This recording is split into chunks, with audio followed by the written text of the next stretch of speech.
তো বন্ধুরা আপনাদের সামনে নিউ রেসিপি নিয়ে চলে এসেছি। আজকের মতন আপনারা পুরো ভিডিওটা দেখবেন, তারপর বুঝতে পারবেন, না হলে কোনো কিছু বুঝতে পারবেন না। এটা আমি এখন কি করছি, চিকেনটাকে ফ্রাই করছি। তো আপনারাও এইভাবে চিকেন ফ্রাই করবে, বেশি বেশি কড়া করে ফ্রাই করবে না, হালকা হালকাভাবে ফ্রাই করবে বন্ধুরা। লবণ মাখিয়ে নেবে, তারপর ফ্রাই করবে। আর ফ্রাই করার সময় তেলের মধ্যে চিকেন দিলে ফাটবে, ঠিক আছে?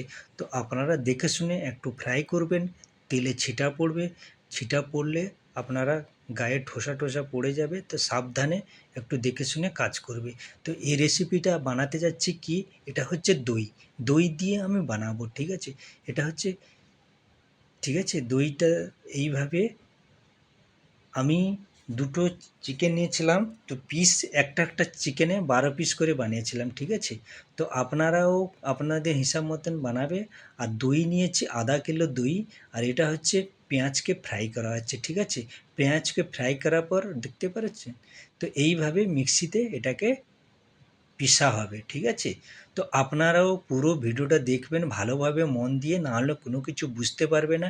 এটা দই দিয়ে, প্লেন দই দিয়ে বানানো হবে। ওটার মধ্যে একটু জল ছিল, জল দেওয়ার পর এই যে দইটা দেওয়ার পর আপনারা চালাতে থাকবেন, ঠিক আছে, কাচ্চি দিয়ে। না হলে দইটা ফেটে যাবে। দইটা যখন না ফাটে, দই ফেটে গেলে আপনার সব সবজি বেকার হয়ে যাবে। কিভাবে আমি কি করছি দেখতে পাচ্ছেন? তো আপনারাও এইভাবে। এরপর মশলা দেওয়া হচ্ছে কি, আমি এটা দিচ্ছি পানমুহুরি পিষা হয়েছে, ঠিক আছে?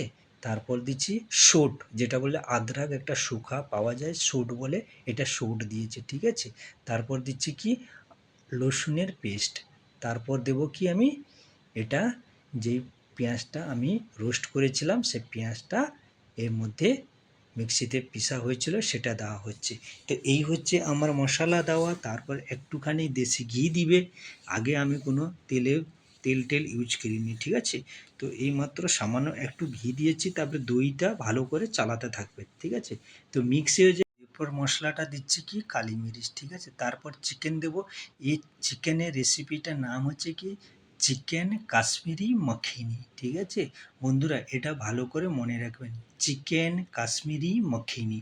তো এর মধ্যে মশলা কোনো কিছু বেশি ইউজ হবে না। কি কি মশলা দিয়েছি, এটা হচ্ছে নিউ পদ্ধতি। শুধু দই দিয়ে বানানো হবে।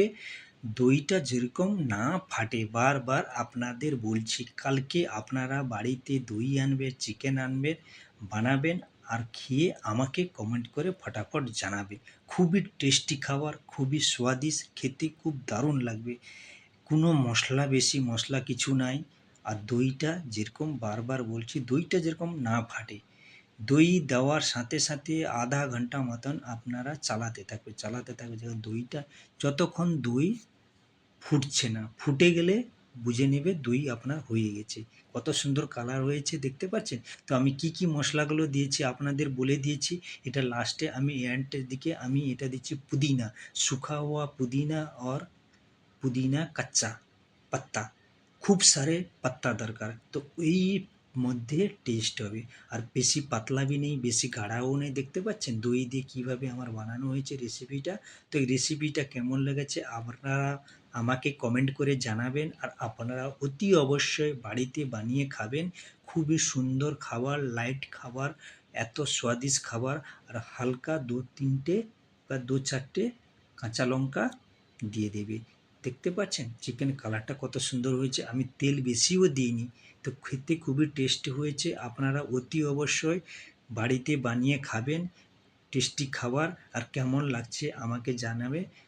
নেক্সট ভিডিও আপনাদের সামনে ভালো ভালো এবার ভিডিও আমি কাল থেকে রোজ ভালো ভালো ভিডিও, আরও ভালো ভালো ভিডিও নিয়ে আসবো।